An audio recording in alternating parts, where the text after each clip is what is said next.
You dropped a healthy cutting into a jar of water, and for the first week or two, everything looked perfect.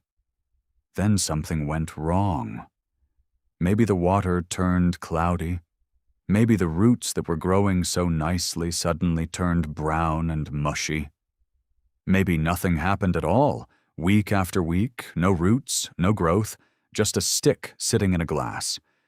If any of that sounds familiar, you are definitely not alone, and every single one of these problems has a real, specific cause and a real, specific fix.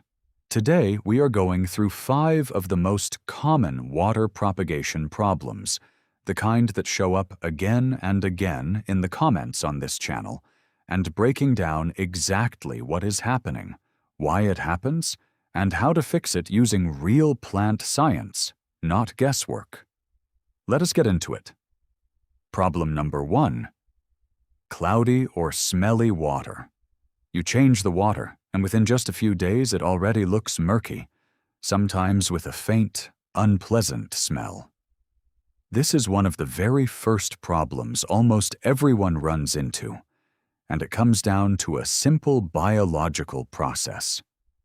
When a cutting sits in water, it naturally releases small amounts of organic material, plant sugars, and cellular debris from the cut surface.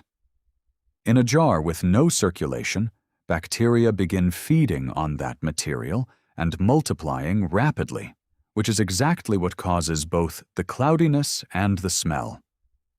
The fix is more frequent water changes than most beginners expect.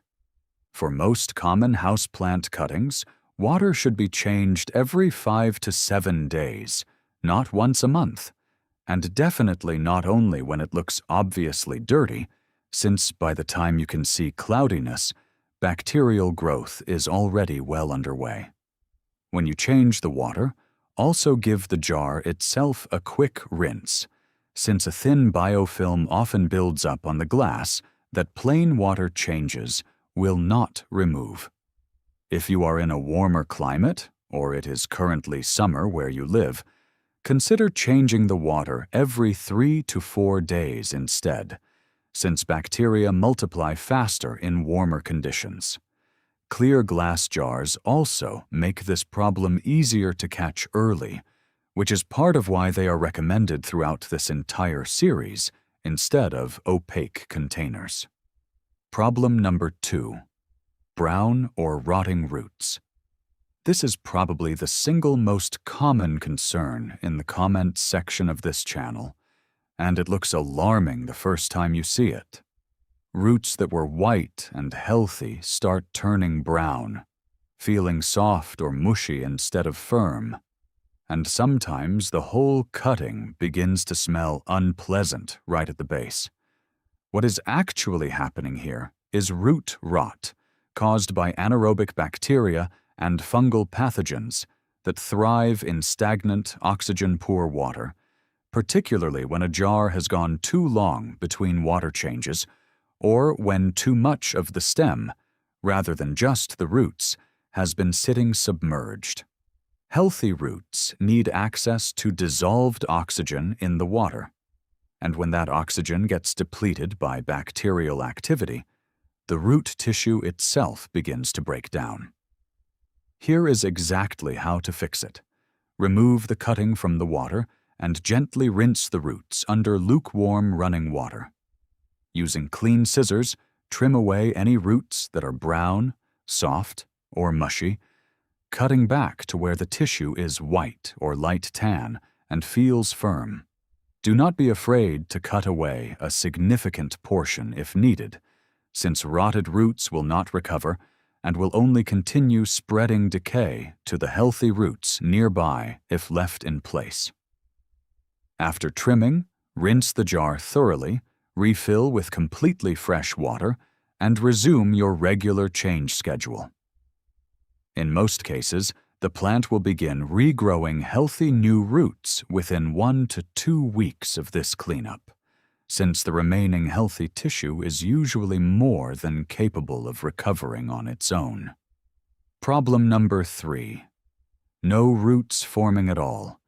You have had a cutting sitting in water for 3 weeks, 4 weeks, sometimes even longer, and there is simply nothing happening. No roots, but the cutting is not dying either. It just sits there, unchanged. This is often less about something going wrong and more about a mismatch between expectations and how a specific plant actually grows. The most common cause is an improperly placed node. Roots emerge from a very specific point on a stem called a node, the small bump or ring where a leaf was originally attached, and if your cutting does not include a node below the water line, no amount of weighting will produce roots, because there is no tissue capable of generating them in the first place. Before placing any cutting in water, take a moment to identify exactly where the nodes are and make sure at least one sits below the surface. The second most common cause is simply timing expectations. Some plants, like pothos or coleus, root in as little as 1 to 2 weeks. Others, like snake plant or ZZ plant, can genuinely take 6 to 10 weeks before you see any visible change, since their growth happens through a slower, more deliberate process at the cellular level. If you are working with one of these naturally slow rooting plants, the lack of visible progress does not mean something is wrong. It simply means you need more patience than you would with a fast-rooting plant. Keeping the water fresh and the light consistent during this waiting period is really all you can do, since roots are often developing internally before any change becomes visible from the outside. Now, before we get into the last 2 problems, if any of these situations describe exactly what you are dealing with right now, drop a comment and tell me which one, along with what plant you are working with. I read every single comment, and it genuinely helps me figure out what to cover in future videos. And if you have not subscribed yet, go ahead and hit that button, since we cover practical, real-world plant problems just like this one every single week. Let us finish this out. Problem number 4.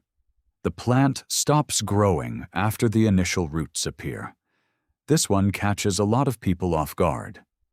You're cutting roots successfully, everything looks promising, and then growth simply plateaus. New leaves come in smaller than expected, sometimes paler in color, and the overall plant just seems to stall rather than continuing to develop. This happens because water alone, while perfectly capable of supporting root development and even sustaining a plant for quite a long time, does not contain the full range of nutrients that soil naturally provides, specifically nitrogen, phosphorus, potassium, and a range of trace minerals that support ongoing leaf and stem development. Roots growing purely for the purpose of anchoring and initial water absorption need relatively little from their environment, but a plant trying to produce substantial new growth over the long term eventually needs more. There are 2 real solutions here. The first is transitioning the plant into soil once you have a healthy root system, generally when roots are 1 to 2 inches long, which gives the plant full access to the nutrients it needs for continued growth. The second, for plants you specifically want to keep in water long-term, like pothos or lucky bamboo, is adding a diluted liquid houseplant fertilizer to the water every few weeks, at a much lower concentration than you would use in soil, since water-grown roots are more sensitive to concentrated nutrients than soil-grown roots are. Either approach solves the same underlying issue, the plant simply reaching the limit of what plain water alone can provide. Problem number 5. Yellow leaves that eventually drop. You bring a cutting home, root it successfully, and within a few weeks, leaves that were perfectly green start turning yellow, sometimes just at the edges, sometimes the entire leaf, before eventually dropping off completely. While overwatering is often blamed here out of habit from soil-grown plants, in a water propagation setup, the far more common cause is light, specifically either too little or, less commonly, too much direct sun. Most common houseplants evolved in the dappled, filtered light of a forest understory, and when placed somewhere too dim, they cannot produce enough energy through photosynthesis to sustain all of their existing leaves, so the plant sheds the least efficient ones to conserve energy for the rest. On the opposite end, direct harsh sun through an unshaded window can scorch leaves, which sometimes presents as a similar yellowing before the damaged tissue dies off entirely. The fix starts with observation. Note exactly how many hours of direct sun the spot receives throughout the day. Most water-propagated houseplants do best in bright, indirect light, meaning a spot near a window but not in the direct path of the sun's rays for hours at a time. If your plant is in a dim corner or hallway with no natural light at all, moving it just a few feet closer to a window often resolves yellowing within 2 to 3 weeks as the plant adjusts. If it is sitting directly in scorching afternoon sun, moving it back from the window or adding a sheer curtain to filter, the light usually stops further damage almost immediately. And that covers the 5 problems that come up more than any others in this series. Cloudy water solved with more frequent changes.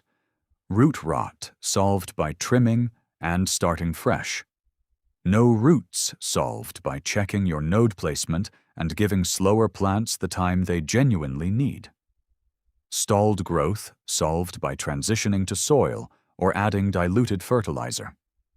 And yellow leaves solved by finding that sweet spot of bright, indirect light. None of these problems mean you have a black thumb. They almost always come down to one specific, fixable detail. And now you know exactly what to look for. If this video helped you troubleshoot something you have been struggling with, hit that like button before you go. It genuinely helps this video reach other people dealing with the exact same issue. Drop a comment and let me know which problem you are dealing with right now. I will do my best to help. And if you have not subscribed yet, go ahead and hit that subscribe button, because we have a lot more practical plant content coming your way. Thank you for watching, and I will see you in the next one.